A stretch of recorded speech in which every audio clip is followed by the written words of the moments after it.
간밤 뉴욕 증시가 상승세로 마감했습니다. 고용과 제조업 지표 부진으로 장중 약세를 지속했지만 경기 선행지수가 개선세를 보였고 장 막판 기술주 중심으로 반등했습니다. 다우는 0.2%가량 올랐습니다. 이 대통령이 실수요자들의 주택거래 불편 해소에 집중해야 한다고 강조했습니다. 기존 부동산 시장 안정기조의 틀은 유지하면서 실수요자들을 위한 미시적 차원의 지원을 강화하겠다는 의지로 보입니다. 우리나라의 국제투자협정 체결 건수가 주요 20개국 가운데 6번째로 많은 것으로 조사됐습니다. 지난 5월 말 현재 우리나라가 맺은 국제투자협정은 106건으로 미국과 동일합니다. 코스피 지수가 1700선을 넘어서면서 국내 주식형 펀드에서의 자금 유출이 엿새째 이어지고 있습니다. 유출 규모는 이틀째 1000억 원대를 기록하고 있습니다.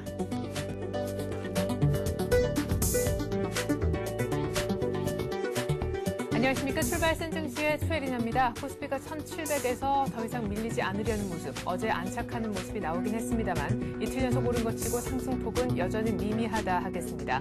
외국인이 닷새 연속 사줬고 어제는 또한 2천억 이상 적지 않은 규모의 현물 매수세를 보여주긴 했지만요. 또 반대편에서 개인과 기관의 차익 실현 매물도 만만치가 않았습니다. 1700 정도 위에 올라선 것 치고는 상승 모멘텀이 조금 부재한 상황, 그리고 박스권 상단에 있다는 인식이 반대편의 매도세도 키우고 있는 그런 모습인데요. 어제 업종별로는 항공, 해운, 자동차 역시 이익 모멘텀이 괜찮은 업종들의 상승세도 눈에 띄었습니다. 어제 끝난 양시장 마감지수, 외환시장 동향도 함께 살펴보죠. 네, 코스피는 또 한 2포인트 정도 보태서 1707까지 올라섰고요. 코스닥은 그러나 나흘 만에 소폭이나마 하락했습니다. 외국인들의 매도를 이겨내지 못했기 때문이죠. 원달러 환율 한 2원가량 또 오르긴 했습니다만 스페인의 구제금융설, 과거에 이런 뉴스가 나오면 크게 출렁였던 서울 외환시장이었는데 그래도 이제는 조금 무덤덤한 표현이 아닌가 싶습니다. 2원 정도 오른 것은요. 아시아 증시 마감도 한번 보겠습니다.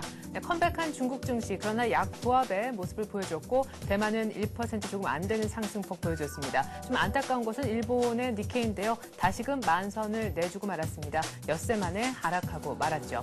자, 간밤에 끝난 뉴욕 증시는 어떻게 끝났을까요? 소폭이나마 반등에 성공을 했습니다. 다우가 한 20포인트 이상 정도 올랐고 나스닥과 S&P 500은 1포인트 채 안 되는 아주 소폭의 상승폭을 보여줬는데요. 고용과 대조업 지표가 부진하면서 출발이 좋지 못했지만 미국의 5월 경기 선행지수가 플러스로 방향을 틀었고요. 또 스페인 쪽에서 35억 유로 국채 발행한 것이 성공적이라는 뉴스, 그리고 장막판에 기술주 중심으로 매수세가 들어온 것이 모두 다 반등의 주요한 요인이었습니다. 뉴욕 증시는 계속해서 견조한 모습인데 1700에서 오늘 또 큰 상승 흐름을 기대해 볼 수 있을까요? 오늘 전략 한번 세워보죠.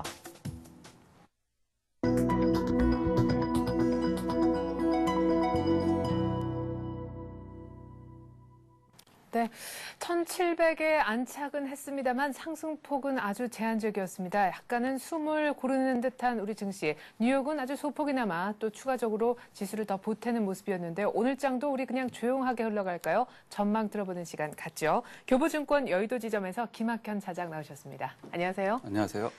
자, 이제 외국인도 슬슬 컴백하는 기미도 보이고 말이죠. 단 하루를 제외하고 한 닷새 정도 꾸준하게 사줬고 2천억대, 3천억대 적지 않은 매수세를 보여주고 있습니다. 하지만 지수를 보면 참 1700 정도에 와서는 그 어느 때보다 상승폭이 속도가 더디다 하는 느낌이 드는데요. 미국장보다 먼저 반등을 시작해서입니까?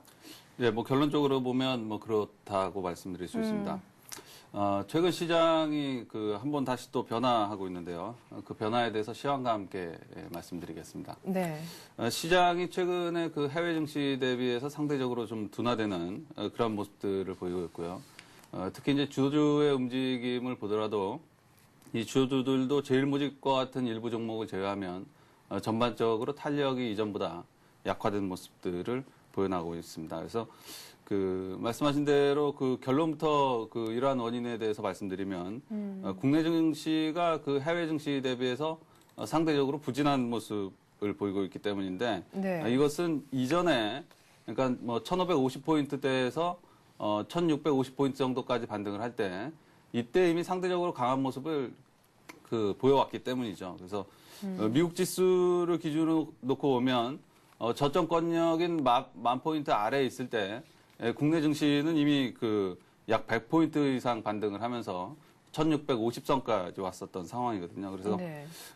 이런 반등이 상대적인 강세가 보여나간 이후에 다우가 5%, 그리고 나스닥이 8% 가까이 상승한 동안 코스피는 3.5% 상승에 그치고 있습니다. 바로 이러한 부분들이 국내 증시가 상대적으로 부진하고 그리고 체감 지수를 낮게 하는 원인이라고 볼 수 있습니다. 네. 하지만 뭐 전체적으로 보면 시황을 판단할 때 이제 그 좀 더 큰 그림으로 볼 필요가 있는데 네. 전체적으로 본다면 국내 증시의 그 전체적인 코스피 시장의 반등폭은 저점권역 대비해서 10%, 다우가 6, 7%로 국내 증시의 상대적인 강세는 지속이 되고 있다.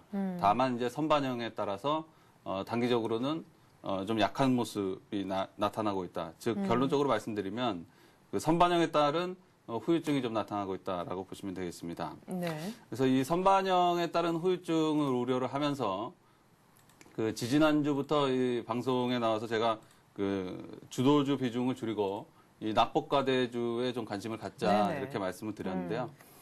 이러던 것이 그 조금 변화가 또 생겼습니다. 이번 주 수요일부터 그 변화가 생겼는데 네. 그 변화는 어떤 변화냐면 그 낙폭과대주들도 이번 주 수요일까지 꾸준히 반등을 했습니다. 네. 대표적인 것은 뭐 건설주 같은 것이나 이제 증권주 같은 거를 보면 대표적으로 네. 알 수 있는데 이러던 것이 수요일부터 시장이 그 옐로우칩 중심의 반등이 일어났습니다. 그래서 옐로우칩을 제외로 하고는 대형주와 낙폭과대주 그리고 그 소형주들까지 전반적으로 둔화되는 현상이 일어났죠. 반면에 이제 옐로우칩들은 뭐 하루에 5% 이상 급등하는 종목이 10개 이상씩 나오는 네. 이러한 국면들이 좀 펼쳐졌습니다. 그래서 그 옐로우칩 위주로 장세가 또 펼쳐지면서 옐로우칩들이 시가총액이 크지 않다 보니까 체감 지수는 날 수밖에 없는 그러한 상황들이 좀 펼쳐지고 있습니다. 네. 또 다른 측면에서 시장의 그 상대적인 부진을 살펴볼 수 있는데요. 다우 지수가 지금 상당히 많이 반등을 한 60% 정도 저점권역 대비해서 반등을 하긴 했지만 네. 여전히 하락폭의 50% 정도를 회복하지는 아직 못했습니다. 네. 이 다우 지수를 기준으로 봤을 때 11,000포인트에서 약 9,900포인트까지 그 하락했는데 이렇게 놓고 본다면 하락폭의 50%라고 하면 이제 1,500포인트거든요. 네. 아직 뭐 전일 미국 시장이 소폭 반등을 했지만 여전히 이제 그 밑에 하락폭의 50%는 그 회복하지 못한 상태이기 때문에 이제 많은 시장의 참여자들이 해외 증시의 그 세계 경제의 중심이라고 볼 수 있는 미국 증시의 반등에 대해서 아직까지는 좀 기술적 반등의 수준으로 이해하고 있는 것이 아닌가라고 판단을 하고 있는 거죠. 그래서 네. 그러니까 국내 증시에 대응할 때에 있어서 역시 이 주도주를 세게 치고 올리는 이러한 모습들은 아직 시장에 나타나지 않고 있는 거죠. 그래서 이렇게 뭐 주도 중심으로 추가적인 그 강세 국면이 연출될 만한 그 상황이 아니다 보니까 그 매기가 자꾸 도는데 이 매기가 도는 것이 낙폭과대주에서 이번 주 수요일 정도를 기점으로 해서 네. 옐로칩 종목군으로 좀 옮겨가고 있는 상황이다라고 볼 수 있습니다. 네. 그 말씀하신 수요일이 바로 1,700의 종가 기준 처음으로 도달됐단 말이죠. 그러면서 낙폭과대주보다는 이제 옐로우칩 중심으로 또다시 매기가 한번 이동하는 모습이 보여진다. 그리고 미국장도 뭐 확실히 간다라는 느낌보다 아직까지는 낙폭이 많았기 때문에 회복하는 과정 정도 속에서 우리 증시도 미국 쪽의 눈치를 좀 보고 있는 그런 상황인 것 같다 얘기를 하십니다. 자, 그러면은 전략이 오늘 또 좀 바뀌어야 될 것 같은데 말이죠. 그러면은 기존 주도주 플러스 낙폭과대주 이 컨비네이션에서 벗어나서 이제는 글쎄 주도주는 뭐 들고 간다 할지라도 낙폭과대주보다 이제는 뭐 이틀 연속 오르긴 했습니다만 지금이라도 옐로우칩을 좀 다시 담아야 되는 거 아닌가 싶기도 하거든요. 예, 그 단기 투자자를 기준으로 놓고 보면 네. 그 시황에 따라서 발빠르게 이제 대응하는 전략이 맞지만 이제 중장기 투자자들은 사실상 그렇게 대응하기는 쉽지가 않거든요. 네. 그래서 이 옐로칩이 이렇게 급등하는 시장은 사실 대응하기가 그 시장의 여러 가지 국면 중에서도 굉장히 까다로운 국면입니다. 그래서 예. 또 이러한 국면들이 많은 투자자들이 그 좀 허를 찔린 상황이다라고 볼 수 있는데 왜 그러냐면 시장이 그동안 움직여왔던 것은 그 주도주 중심으로 해서 움직이던가 네. 아니면 낙폭과대주 중심으로 움직이던가 네. 아니면 소형주들이 뭐 개별 장세를 뭐 펼친다던가 네. 이러한 국면들이 지난 뭐 수개월 동안 그 펼쳐왔거든요. 네. 이 옐로칩이라고 하는 것들은 보통 그 업종 내에서 2등주나 이제 3등주군에 위치하고 있는 것들인데 네. 이러한 것들은 업종 내 1등 종목들을 그냥 따라가는 정도였죠. 네. 근데 네. 이런 종목이 갑자기 신고가를 내니까 이제 정신이 없는. 네, 그렇죠. 네. 네, 그러니까 그 많은 시장의 참여자들이 전혀 예상하지 않았던 방향에서 지금 시장에서 그 시세를 분출하는 종목들이 많이 그 펼쳐지고 있는 거죠. 네. 그래서 이렇게 그 옐로 칩들이 급등을 하는데 그 더더욱이 따라가기 힘든 것이 이제 나머지 종목들이 다 부진하기 때문입니다. 예를 들어 전일 같은 경우만 또 살펴보더라도 네. 시가총액 상위 그 6개 종목이 모두 하락했습니다. 그러니까 시가총액 비중 방식으로 결정이 되기 때문에 네네. 종합주가지수는 다폭권에서 별로 움직이지 않는 거죠. 근데 옐로 칩군들이 그 무려 그 코스피 200 종목의 18개 종목, 상승 영상이 18개 종목을 보면 이 18개에서 그 17개 종목, 그러니까 호남석유화학을 제외하고 네. 무려 17개 종목이 그 시가총액이 5천억에서 그 3조 사이에 있는 종목들입니다. 뭐 전형적인 옐로칩 종목군들이라고 볼 수 있죠. 네. 사실 이럴 때 시장을 따라간다는 것은 뭐 쉽지 않은 상황인데요. 중장기 투자자들은 뭐 이런 옐로칩 급등에 일단 좀 신경 쓰지 말고 시장이 좀 거대한 방향을 생각을 하면서 네. 미국의 해외 증시가 그 1,500포인트를 회복해서 안정적으로 흘러갈 것인가 네. 아니면 국내의 기아차나 삼성전기 같은 종목들이 다시 매기가 좀 형성되는 모습이 나타난다든가 이러한 것을 좀 지켜볼 필요가 있겠고 네. 단기 투자자들은 역시 그 옐로칩군들 중에서 이제 전고점을 갓 돌파한다든가 네. 아니면 돌파가 임박한 종목들 뭐 이러한 종목들에 좀 주목할 필요가 있지 않나라고 판단을 하고 있습니다. 예. 자, 그러면은 가장 궁금한 것은 이제 사실 단기 투자자분들일 것 같습니다. 뭐 중기 투자자 내진 장기 투자자분들은 지금 같은 이 옐로칩 신고가 내는 거에 일단은 신경 쓰지 말고 기존의 전략 그대로 좀 고수를 하자라는 쪽으로 얘기를 하셨기 때문에 지금 발빠르게 대응을 생각하시는 분들을 위해서 한 종목, 두 종목 정도 얘기를 좀 들어봤으면 좋겠는데 지난주에 얘기하셨던 그 중국주 중에서 에블시엔스는 지금 계속해서 잘 가고 있어요. 이대로라면 목표가 2만 원도 나올 것 같은데요. 네, 뭐 밸류에이션으로 본다 단기적으로 이제 급등한 감이 좀 있지만 네. 밸류에이션으로 본다면 뭐 2만 원이라는 거는 이제 기술적인 목표가를 좀 제시를 한 거고요. 네. 2만 원 이상도 충분히 나올 수 있다고 생각을 하고 있습니다. 네.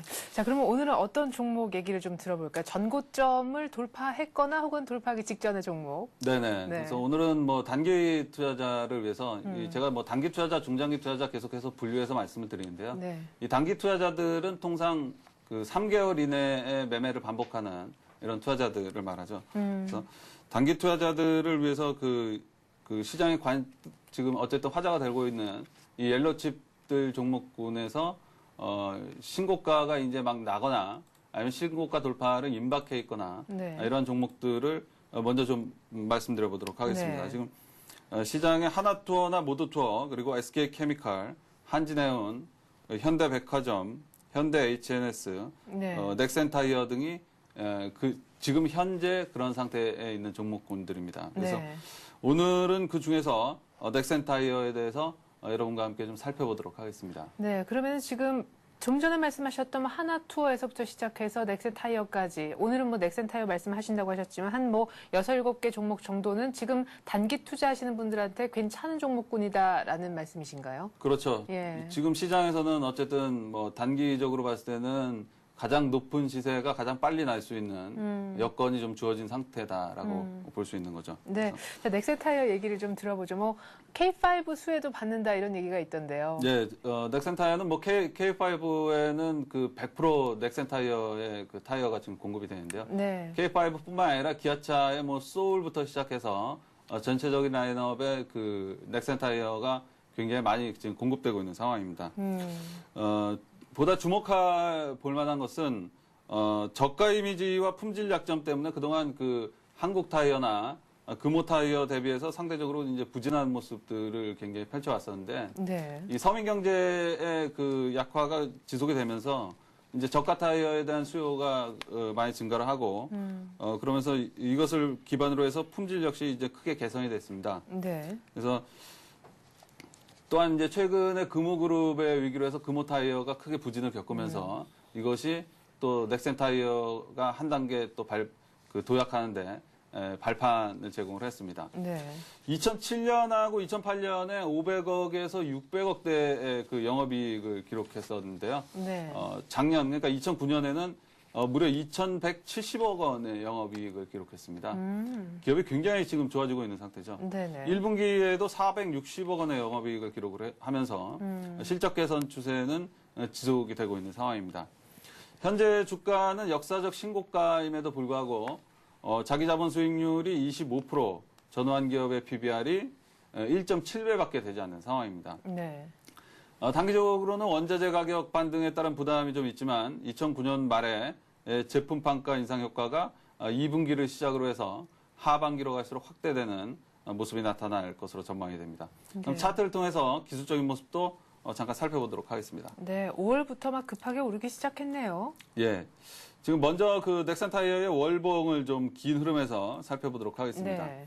넥센 타이어의 역사적인 고점권역은 7,000원권역이라고 볼 수 있습니다. 7,000원을 돌파했었던 적이 95년도에 있었는데요. 네. 이건 뭐 오버슈팅이라고 봐야겠죠. 그래서 이 7,000원권역 돌파를 앞두고 이렇게 상당히 오랜 기간 그 주가가 머문 적은 넥센 타이어의 역사상 뭐 거의 없었다. 그래서 이번은 그 오버슈팅이 아니라 진짜로 돌파될 확률이 상당히 높지 않나라고 판단을 하고 있고요. 네. 일봉을 통해서 보시더라도 지금 이 7,000원권역에 대해서 그 돌파 시도를 계속 해나가다가 최근에 그 지지라인은 5,500원까지 살짝 이탈을 하면서 네. 약성 투자자들이 이탈을 이끌고 다시 전고점을 돌파한 이후에 단기적으로는 또 주목해서 봐야 될 것이 지금 반등식 거래량이 굉장히 크게 나타나고 있는데요. 네. 이번에 신고가를 형성을 할 때도 높은 거래량을 형성을 하고 전일 살짝 쉬어졌거든요. 네네. 전일 그 거래량 쉬는 동안에 거래량이 그 반등할 때 대비해서 거래량이 50%로 크게 축소되는 모습이죠. 네네. 가격은 빠지지 않은 상태에서 이건 뭐 전형적인 뭐 눌림목의 상태다라고 볼 수 있습니다. 그래서 네. 매수가는 7,300원 전후로 제시를 하면서 목표가는 9,000원 그리고 지금 들어가야 되는 그 장점 중에 하나가 리스크 관리가는 7,000원으로 짧게 설정할 수 있다는 장점이 있습니다. 그래서 리스크 관리가를 항상 짧게 설정할 수 있는 장점이 있는 종목을 선택하는 것이 단기 투자자한테는 핵심 포인트이기 때문에 리스크 관리가는 7,000원을 설정하면서 오늘은 넥센 타이어까지 좀 살펴봤습니다. 네, 제가 사실 어제 출연했던 우리 패널한테도 여쭤봤었는데요. 이렇게 신고가를 내는 종목들 목표가는 어느 정도로 잡는지, 왜냐면 어느 정도만 이제 수익을 보고 나올 것인지 사실 결정을 해야 되는데 뭐 잘못하다가 그냥 무작정 기다리다가는 오히려 수익 다 되돌리고 나올 수도 있으니까 그분은 이제 리포트를 좀 참고를 많이 했다 이렇게 얘기를 하셨는데 기술적으로 그냥 분석하시고 9,000원 목표가가 나온 건가요? 가장 큰 근거는 이제 네. 그 넥센 타이어의 주가가 통상 그 2,000원 단위로 변화하기 때문에 그 7,000원을 기준으로 해서 이제 목표가를 2,000원 단위로 변화해서 이제 설정을 한 것이고 네네. 지금 그 밸류에이션적으로 좀 보더라도 밸류에이션적으로는 뭐 개인적인 생각으로는 9,000원 이상 충분히 갈 수 있는 상황이다라고 판단을 하고 있는 건데 네. 사실 그 단기 투자자가 밸류에이션을 기준으로 목표가를 설정하지는 않습니다. 네, 그렇겠죠. 예, 수급과 심리를 기반으로 한 그 기술적인 모습들에 좀 더 비중을 두면서 네. 이제 목표가를 설정한 것이고 중장기 투자자들은 밸류에이션을 보면서 예를 들면 시장의 1등주 대비해서 뭐 지금 같은 시장에서 2등주, 3등분에 속하는 그 네. 옐로칩을 투자를 한다면 1등주 대비해서 약 20% 정도 할인된 밸류에이션을 부여하는 가격을 선택하시면 선택하면서 목표가를 결정을 하시면 될 것 같습니다. 네. 자, 이렇게 해서 저희가 넥센 타이어 얘기를 한번 들어봤습니다. 어제 전형적인 눌림목이 나왔기 때문에 7,300원 정도에서 잡아보자 이렇게 얘기를 하시네요. 교보증권 여의도 지점 김학현 차장과 함께했습니다. 말씀 잘 들었습니다. 감사합니다.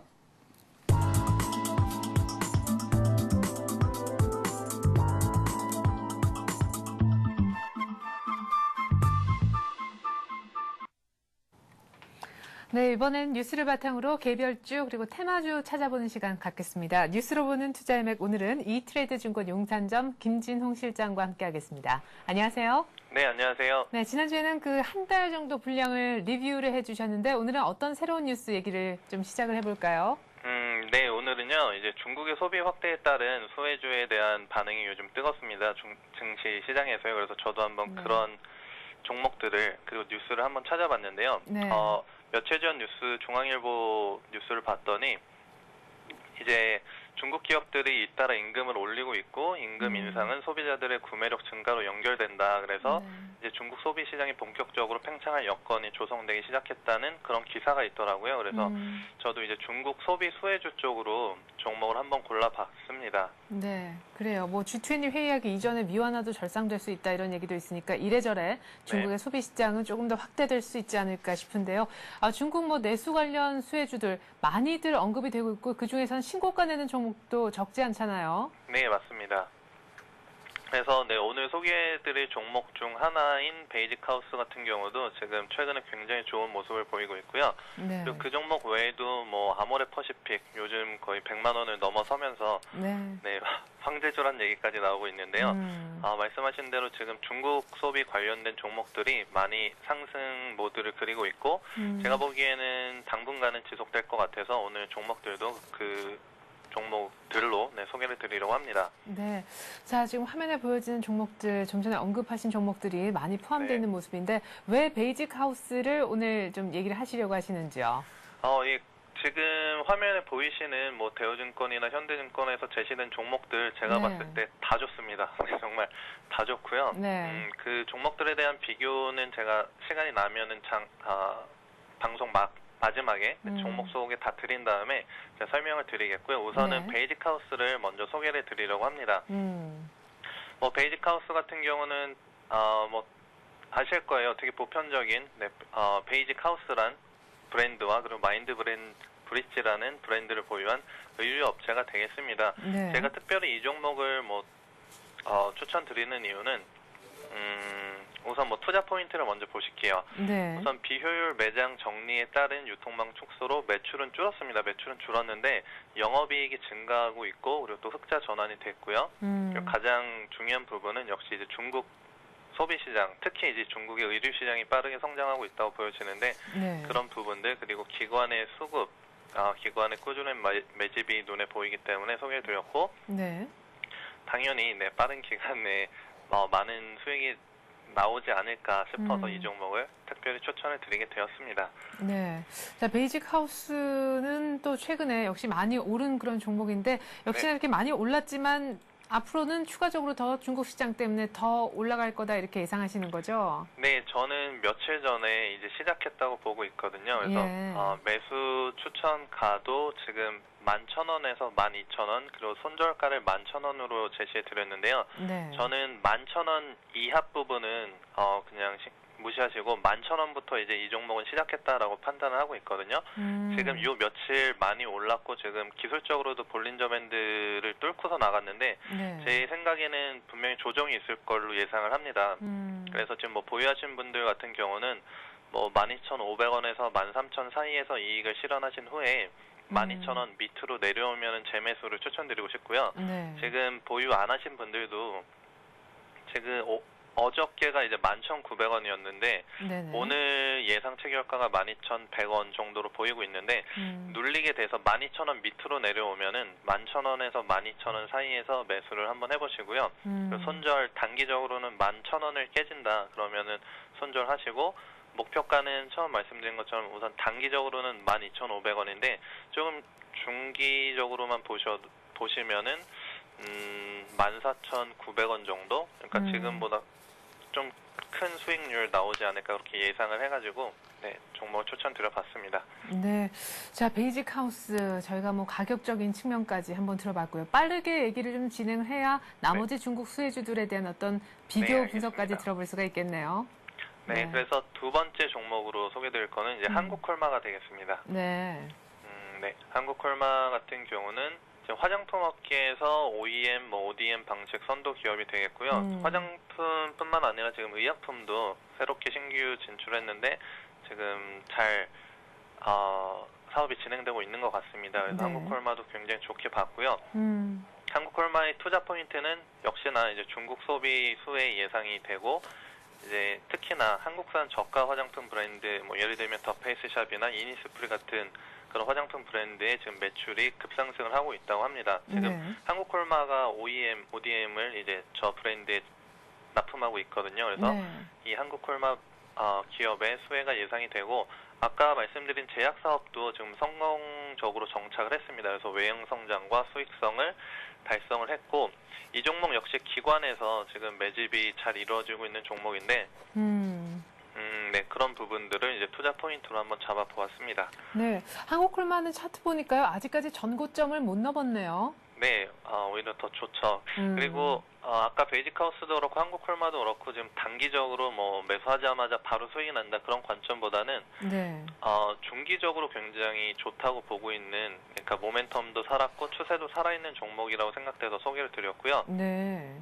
그래서 매수가 이 종목은 범위가 조금 더 넓습니다.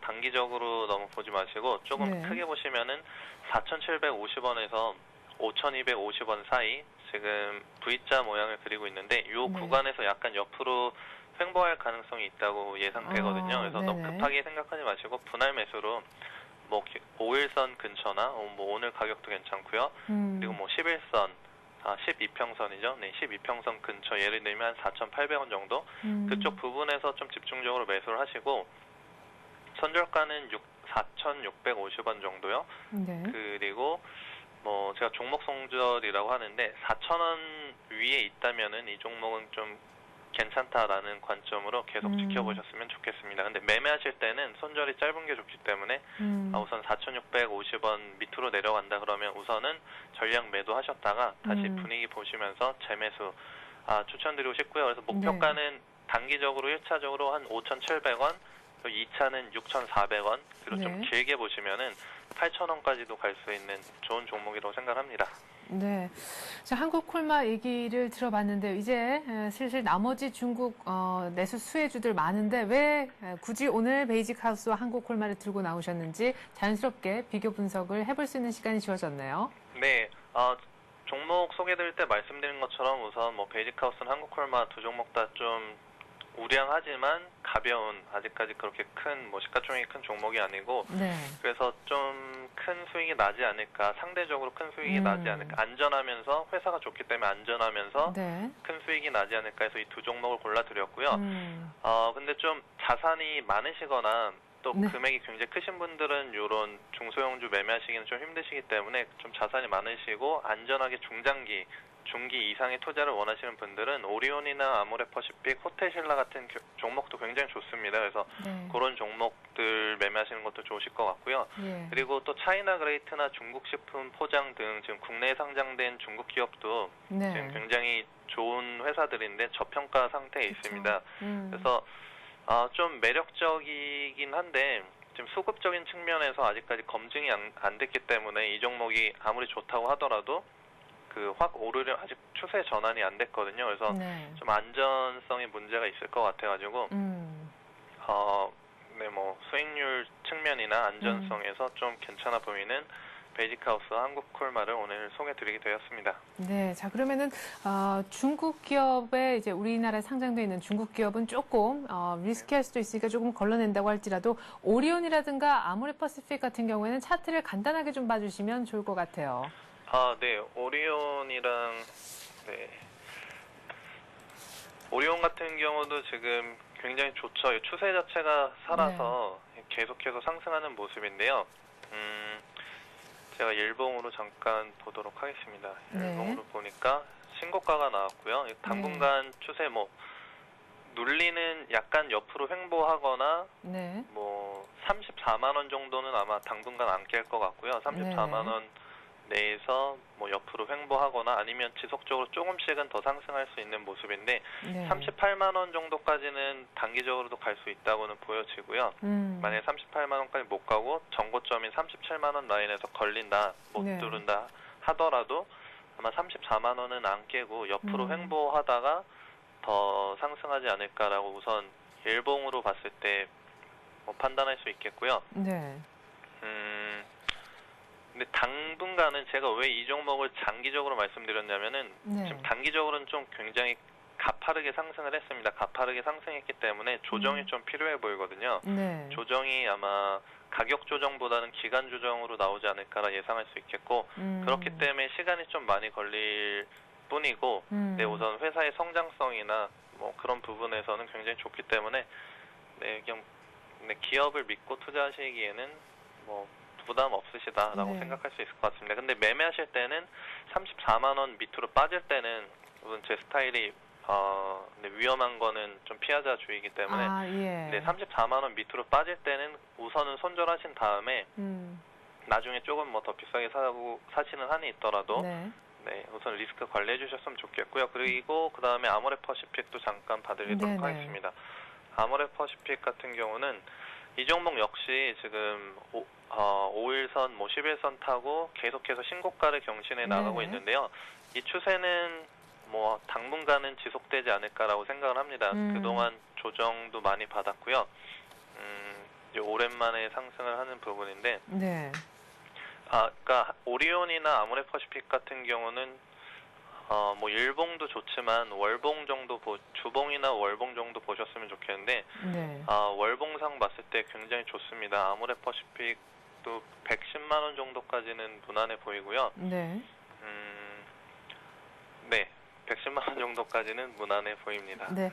자, 끝으로 이거 한 가지만 더 여쭤보죠. 아까 베이직하우스하고 한국콜마 얘기를 하셨는데 하나는 중국 쪽에 진출한 의류업체이고 하나는 화장품. 그리고 베이직하우스는 이미 신고가를 지금 쓰고 있는 그런 종목이고 네. 한국콜마는 아직까지 전고점을 넘지 못한 종목인데 아까 그 아모레퍼시픽 오리온이었던가요? 아무튼 신고가를 더 넘었는데도 좀 장기적으로 보자 이렇게 얘기를 하셨는데 아까 얘기하실 때는 한국콜마가 전고점을 못 넘은 상황에서 오히려 조금 중장기적으로 얘기를 하셔서 앞뒤 말이 조금은 배치되는 것이 아닌가 싶어서요. 그런가요? 네. 네. 제가 어떻게 말씀을 드렸는지는 잘 모르겠는데 네. 한국콜마 같은 경우도 신고가 낼 수 있다고 생각이 되고요. 지금 속에 언급드린 네 종목 모두 다 지금보다는 더 성장하는 성장주 개념이기 때문에 네. 주가도 그거에 반영될 거라고 보여지고 네. 뭐 단기적으로 조정 뭐 횡보 정도는 있을 수 있겠지만 다 모든 종목이 다 계속해서 신고가를 써 나갈 것이라고 생각을 합니다. 그게 단기냐 뭐 중기냐 장기의 차이일 네. 뿐이겠죠. 그리고 뭐 시장 상황도 같이 보셔야 되겠고요. 네, 알겠습니다. 베이직하우스 한국콜마 오늘 또 장 열리고 난 다음에 종가까지 어떤 움직임 보여줄지 궁금한데 혹시나 뭐 특징적인 움직임 보여지면 언제나 그렇듯이 다시 한번 전화를 드릴 수도 있을 것 같습니다. 이트레이드증권 용산점 김진홍 실장과 함께했습니다. 고맙습니다. 네, 감사합니다.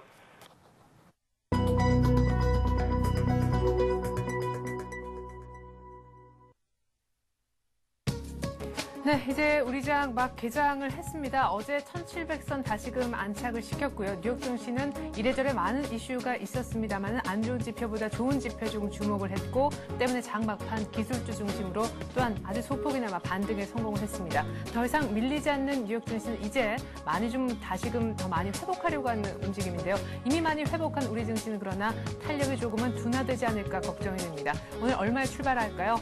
일단 스토커 분석부터 해드리죠. 자, 1710포인트, 어제 종가에 비해서 한 3포인트가량 더 높은 그런 가격에서 지수가 출발을 해주고 있습니다. 포스코도 약보합에서 일단 출발하는데 삼성전자가 다시금 82만 원 찍어주네요. 현대차 어제 장중 신고가 내고 난 다음에 결국 종가는 약보합으로 끝나서 아쉬웠었는데 다시 14만 6천 원 출발 괜찮습니다. 지난주죠. 어제 2% 급락했었는데 오늘도 흐름은 딱히 좋지 못하네요. 현대모비스 어제 신고가에서 오늘도 흐름 아주 괜찮다는 거. 계속해서 신고가 내는 종목들이 오늘도 역시나 그런 흐름을 이어나가는 분위기가 좀 보여지죠. 삼성생명도 약간의 매수세 갖고 있습니다. LG화학 어제 역시 신고가 냈던 종목 오늘 약간 눌리는 자리 30만 3,500원 기록하고 있네요. KB금융 오늘 마냥 내리면 나흘째 내리는 셈이 됩니다. KB금융 2분기 실적이 조금 안 좋을 수도 있다라는 우려도 이래저래 나오고 있어요. 하이닉스 어제 또 3% 이상 급등했기 때문에 약간의 조정. 역시 LG화학하고 뭐 비슷한 그런 분위기라고 하겠습니다. 신고가 냈던 종목들 조금 더 가는 것도 있고 약간 눌리는 것도 있고 그런 분위기인 것 같습니다. LG 디스플레이도 어제 한 거의 3% 가까이 올랐었죠. 오늘 반 정도 아침에는 매물이 나오는 모습이네요. LG전자 어제도 한 2% 가까운 반등 줬었는데 오늘 추가적으로 0.6% 정도 더 올라갑니다. 그래도 아직 98,300원. SK텔레콤 오늘 드디어 좀 반등 나오네요. KT도 통신주들 한 2, 3일 정도 눌리더니 오늘 다시금 살아나는 모습 보여주고 있습니다. 기아차도 어제 현대차 사실 종가는 안 좋았지만 현대차, 현대모비스, 기아차까지 현대그룹주 모두 다 좋았는데 오늘 1.2% 추가적인 상승을 줍니다. 삼성전기가 오늘 15만 원까지 보여주는군요. 롯데쇼핑, 신세계 오늘 좀 조용하고 SK에너지가 0.5% 가까이 뛰면서 10만 5천 원 기록하고 있네요. NHN도 역시 상승세 보여주고 있고 삼성 SDI가 또한 강보합 정도의 모습 보여주고 있습니다. 기업은행이 2% 이상 밀리는군요. 현재 코스피는 1710, 장 열린 상황과 지금 한 3분여 정도 흐른 지수가 역시나 비슷한 상황입니다. 코스닥도 분위기 보죠. 네, 요즘 상대적으로 코스닥이 좀 조용합니다. 외국인의 시총 상위 중심으로 코스피를 사고 있기 때문이 아닌가 싶은데 서울 반도체 셀트리온 오늘 역시나 강보합 내지 셀트리온 상승 탄력이 조금 더 좋아 보이고요. SK 브로드밴드는 어제 하락이 이어서 오늘 반등 한 2% 가까이 나오는군요. 소디포 신소재도 1.4% 오늘 상승 출발하고 있습니다. 자, 보합 정도로 움직이는 그런 종목들이 많은데 SK 컴즈가 어제 한 1.5%, 오늘도 1.5% 이상 한 이틀 연속 3% 정도 또 다시 올라와 주는군요. 주성 엔지니어링도 1.5% 상승, 에이스테지텍도 1%대, 성광밴드, 성황하이텍 모두 비슷합니다. 자, 오늘 루멘스가 6%나 급등하는 것이 가장 눈여겨 보여진다 하겠는데요. 현재 코스닥은 그러나 아직까지 497포인트, 500포인트에 미치지 못하고 있습니다. 네, 1710과 497포인트, 보다 자세한 출발 상황 분석 전문가와 함께 들어보는 시간 갖겠습니다. 현대증권 투자컨설팅센터 배성영 연구원 불러보죠. 안녕하세요. 예, 안녕하세요. 네, 어제 종가 대비 한 2포인트가량 상승, 지금 또 1710에서 조금 내려오는 그런 자리인데 이제 문제는 이 기세로 계속 가다가 1750, 그야말로 전고점을 돌파할 수 있는가, 박스권을 탈피할 수 있겠는가라는 부분 아니겠습니까? 일단 오늘도 외국인이 사주고 있긴 한데 향후 지수 전망을 어떻게 하시는지요? 예, 일단 지수가 1700선을 회복하면서 추가 상승에 대한 기대가 커지고 있는 상황인데요. 역시 박스권 상단인 1750선을 돌파하기 위해서는 시장의 실적 모멘텀과 수급 모멘텀이 동시에 수반되어야 가능할 것으로 예상하고 있습니다. 먼저 실적 측면에서는 어닝 시즌을 앞둔 상황에서 기업 이익 추정치가 상향 조정되고 있고요. 또한 이익 수정 비율도 추가적인 상승세를 보이면서 실적 시즌을 앞두고 실적 시즌에 대한 그런 기대감이 커지는 상황으로 보실 수가 있겠습니다. 한편 수급 측면을 보면 글로벌 시장 전반의 유연 감소와 함께 최근 외국인들의 매수세가 이어지고는 있지만 1700선에 도달하면서 그만큼 펀드 환매와 개인의 매도세도 커지고 있다는 점에서 수급 모멘텀은 다소 중립 정도의 수준으로 보시면 될 것 같습니다. 따라서 현 시점의 실적 모멘텀은 유효하지만 수급 모멘텀이 아직은 다소 약하다는 점에서 바로 고점 돌파 시도를 이어가기보다는 1700선을 중심으로 등락을 반복하는 1700선 지지 과정이 좀 더 이어질 것으로 예상하고 있습니다. 네. 자, 그러면은 1700선 중심으로 아주 제한적인 그런 상승만 한동안 있겠다라고 예상을 하시는 것 같은데 아직까지는 박스권에 갇힌다라는 의미에서 어떤 전략을 펴야 되겠습니까? 요즘에 신고가 나는 그런 종목들을 따라가야 된다라는 얘기도 있고요. 옐로칩을 봐야 된다 이런 의견도 있는 것 같습니다. 역시 신고가 내는 종목을 좀 올라타는 그런 전략이 되겠죠. 역시 동의하시는지 아니면 새로운 전략을 오늘 아침 얘기를 해 주실 건지요? 예, 일단은 시장이 업종별 순환매 이후에 1700선 부근에서의 그런 아까 말씀드린 펀드 환매에 따른 수급적인 상황이 다시 제한적으로 흘러가고 있다라는 점에서 시장 대응은 다시 선택과 집중이 필요한 시점으로 예상을 해볼 수가 있습니다.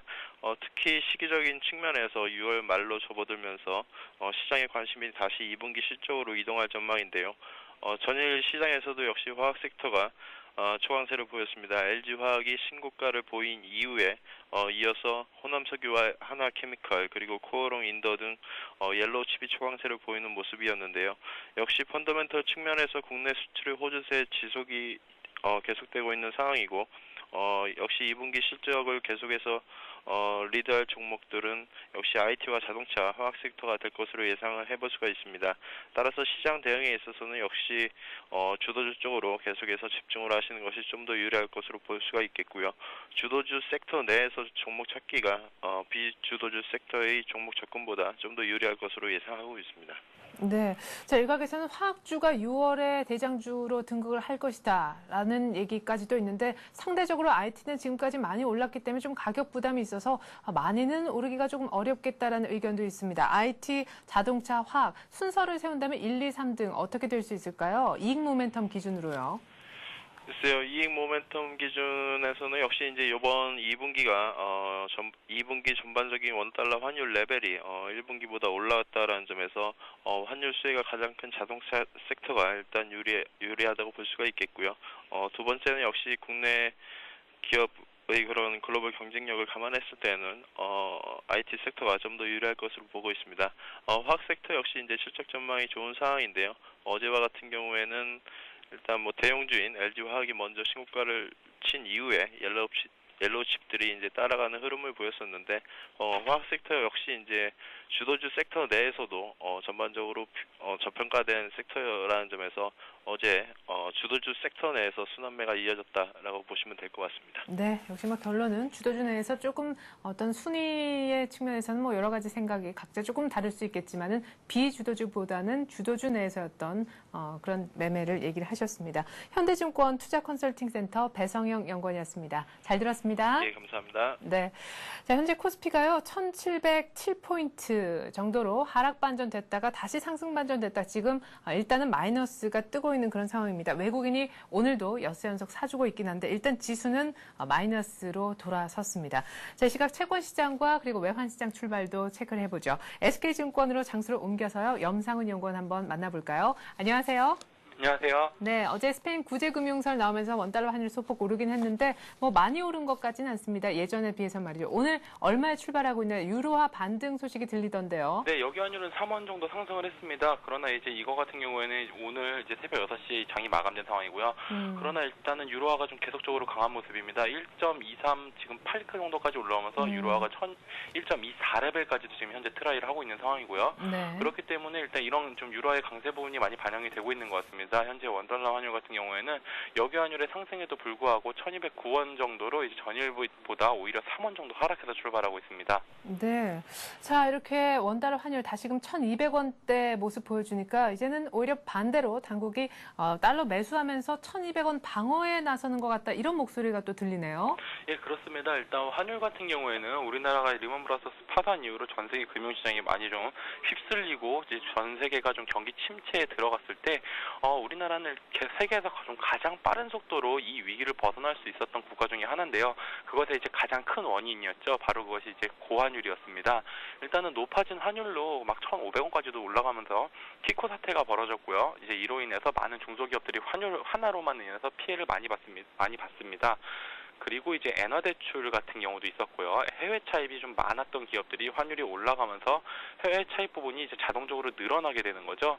그래서 이런 부분들로 인해서 큰 피해를 입기도 했지만 결과적으로는 어쨌든 이제 고환율로 인해서 수출이 좀 빛을 발하면서 대규모 경상수지를 기록을 했고요. 400억 달러라는 정말 어마어마한 경상수지를 흑자를 달성을 하면서 전 세계에서 좀 가장 빠른 회복세를 보였습니다. 이런 부분들을 놓고 봤을 때 어쨌든 환율이 높게 유지가 되면은 수출이 확실히 이제 좀 늘어난다는 건 확인이 되었고요. 당국 입장에서는 좀 가파른 환율 하락이 별로 반갑지는 않은 상황입니다. 그러나 일단 최근 같은 경우에 유럽의 재정 위기가 좀 갑자기 힘을 내면서 환율이 많이 오른 상황이고요. 다시 1,200원으로 이제 올라왔는데 당국은 이 환율을 조금 더 오랜 기간 동안 유지를 하고 싶은 마음이 분명히 존재할 것 같습니다.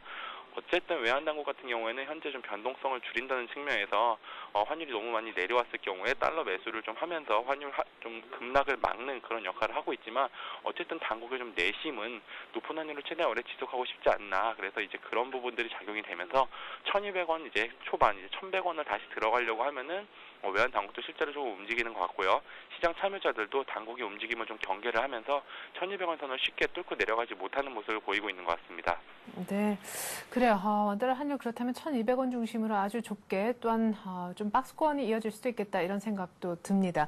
자, 그리고 어제 오래간만에 채권 금리가 소폭 떨어졌죠. 특별히 단기물 위주로 금리가 떨어져서 좀 주목을 끌었었어요. 예, 그렇습니다. 일단 뭐 최근 같은 경우에 정말 가장 최근 일주일, 2주일 네. 정도에는 유럽 쪽에서 일단 큰 악재가 없었죠. 이제 다시 이제 주식시장도 주가지수가 1,700포인트를 넘어서면서 많이 회복을 한 모습이고요. 이런 분위기를 타면서 국내에서도 이제 이 정도면은 이제 기준금리 인상에 나설 수 있다라는 이제 그런 예상을 채권금리에 반영 중이었습니다. 최근 2주 동안 계속적으로 채권금리는 단기물 위주로 상승을 했고요. 이런 부분들은 역시 이제 조만간에 있을 기준금리 인상에 대한 그런 좀 우려를 반영을 한 것으로 보입니다. 그러나 일단 그 정도로 2주 동안 계속 상승세를 이어왔기 때문에 그런 최근에 금리 상승에 대한 너무 많이 오른 것이 아니냐 이 정도의 좀 경계감이 있었고요. 그런 부분들이 반영이 되면서 좀 소폭 반락하는 모습이었고요. 그렇기 때문에 일단 어제의 반락은 큰 의미는 있는 것으로 보이진 않습니다. 어쨌든 아직까지 유럽이 좀 이 정도로 좀 안정이 되고 유로화 환율도 좀 많이 올라오는 모습을 보이고 있는데 이런 분위기가 좀 계속된다면은 아무래도 좀 시장은 조금 더 출구 전략에 가까이 온 것이 아니냐 이런 부분들을 계속적으로 반영을 하면서 단기물 유지의 상승세는 조금 더 이어질 수 있을 것으로 보입니다. 네, 그래요. 잘 들었습니다. 채권시장 전망까지 SK증권 염상훈 연구원께서 해주셨습니다. 고맙습니다. 감사합니다.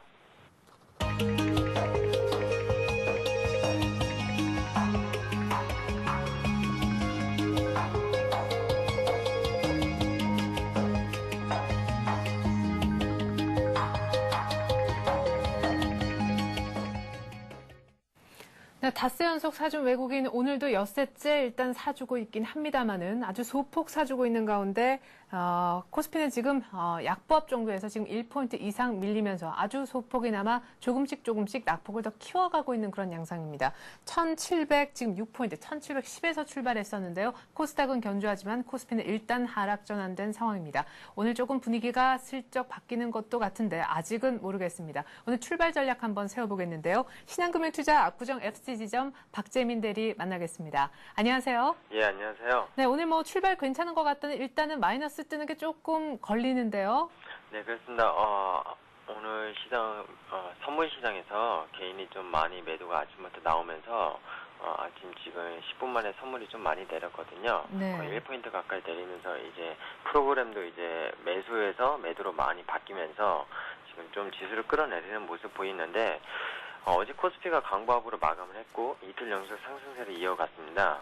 외국인의 이제 어제도 큰 폭의 매수세가 지금 계속 일어나고 있고요. 금일도 지금 아침 뭐 소폭 매수는 하고 있지만 장 후반까지 가면 또 외국인의 매수세가 좀 많이 지지되지 않을까, 그러면서 지수는 받치지 않을까 이렇게 생각이 되고 있습니다. 네. 하지만 근래 장을 계속 보시면은 지수의 큰 상승폭은 이제 제한이 되고 뭐 하락폭도 제한이 되면서 네. 몇 개 종목에 이제 사상 최대 신고가 계속 연출하는 모습 계속 보이고 있는데요. 네. 금일도 사실 크게 변하지는 않을 것 같습니다. 하지만 이제 어제 말씀드렸지만 가격 조정이 너무 많이 이제 단기간에 오른 것들은 분명히 나올 것이기 때문에 금일 같은 경우는 뭐 대한항공, 아시아나항공 이런 운송주들은 좀 많이 빠지고 있거든요. 네. 그래서 이런 가격 조정이 좀 일어나면서 결국 이런 주들은 계속 올라갈 것으로 보이고요. 밤사이 이제 미국을 좀 살펴볼 필요가 있겠는데 네. 제조업이랑 교육지표가 계속 부진으로 장중에는 계속 약세를 면치 못했다가 장 막판에 좀 기술주 중심으로 좀 많이 매수세가 몰렸습니다. 네. 그래서 다우랑 나스닥, 뭐 S&P 3대 지수 올 플러스로 마감을 했는데 의미가 여기서 있는 게 어제 발표한 지표 중에서 경기 선행지수가 0.4% 상승을 했습니다. 전월 대비. 네. 그래서 그동안 뭐 2개월 동안 경기 선행지수가 계속 안 좋아가지고 네. 미국이 이제 경기 회복, 뭐 더블딥에 대한 우려 계속 일어났었는데 경기 회복에 대한 유지 기대감을 좀 높이는 것이 될 수 있다고 판단이 되고요. 네. 금일 이제 코스피는 오늘 어제 하하업종들이 거의 신고가를 갱신을 했거든요. 52주를. 근데 금일도 하하업종이 잇따라서 좀 좋은 모습을 보이고 있습니다. 뭐 호남석유, KP케미칼 거의 4%대 급등을 하고 있고요. 네. 하나케미칼하고 SKC 역시 강보합종들로 지금 아주 지금 지수는 3포인트 오르지만 상대적으로 좀 강한 모습 보이고 있고요. 뭐 전기전자 쪽도 대부분 업종이 지금 오르고 있기 때문에 좋은 모습 보이지만 어저께 이제 그 정부에서 부동산, 건설업, 구조조정, 가소수도 분나 이런 부양책이 없다 이렇게 발표를 했습니다. 네. 그러면서 건설주는 오늘 어제 많이 떨어졌기 때문에 기술적으로 좀 반등은 나와주지만 네. 은행주들, 건설주들 좀 약세를 계속 면치 못할 것으로 좀 예상이 되고요. 말씀드리지만 코스닥이 오늘 좀 상대적으로 강세를 보이고 있거든요. 개별 종목들이. 네. 2분기 실적이 3분 이제 나오면서 가시화되면서 상당히 좋을 것으로 예상이 되고 있습니다. 물론 좋을 것으로 예상되는 업종은 전기전자랑 뭐 여행업 이런 업종들이거든요. 네. 그래서 매출이 지난해 거의 같은 분기 대비 거의 40% 이상 급증할 걸로 보이고요. 네. 영업이익도 50% 이상 급증할 걸로 예상이 되고 있습니다. 물론 IT 관련주랑 반도체, LCD 장비 부품주, 여행주들 이런 업종에 한해서 좀 급격히 좀 늘어날 것으로 예상이 되고 있는데 오늘도 보면 반도체 장비주랑 뭐 LCD 장비주 그리고 코스닥에서 어떤 여행업과 IT 장비주들이 좀 많이 오르는 모습을 보이고 있는데 그동안 많이 쉬었기 때문에 사실 네. 가격 조정이랑 그 기간 조정이 많이 일어났습니다. 그렇기 때문에 지금 쉽게 좀 매수를 하셔가지고 네. 7월 뭐 3분기부터 이제 2분기 실적 가셔야 되는 그때를 이제 겨냥해서 좀 매수를 해놓으시는 게 전략적으로 좀 좋을 것 같습니다. 네. 자, 그러면 코스닥 쪽에서는 반도체 그리고 LCD 쪽 IT 장비주 얘기를 하셨고 일부 여행주에 대해서도 얘기를 하셨는데 특별히 어쨌든 가격과 기간 조정 지금 충분히 받은 3분기까지도 실적이 괜찮을 IT 부품주에 대한 지금쯤 매수 접근 얘기를 하셨습니다. 자, 그러면은 신고가 냈었던 종목에 대해서 조금 이제 오늘 분위기가 갈리는 분위기인데요. 지금까지 계속해서 신고가 행진을 연일 이어오던 종목이 오늘 뭐 대한항공, 아시아나항공처럼 조금 내리는 종목도 있고 아까 뭐 말씀하셨듯이 호남 석유, 뭐 아모레퍼시픽 계속해서 그 신고가 행진은 오늘도 이어가고 있는 그런 종목들이 있는데 이미 어떤 고점에서 찍고 피크에서 내려오는 그런 종목이 생겨나는 만큼 이제는 신고가에 대해서 아직까지 사지 않으신 분들 신규로 진입 생각하는 것은 조금 내려놔야 맞을까요?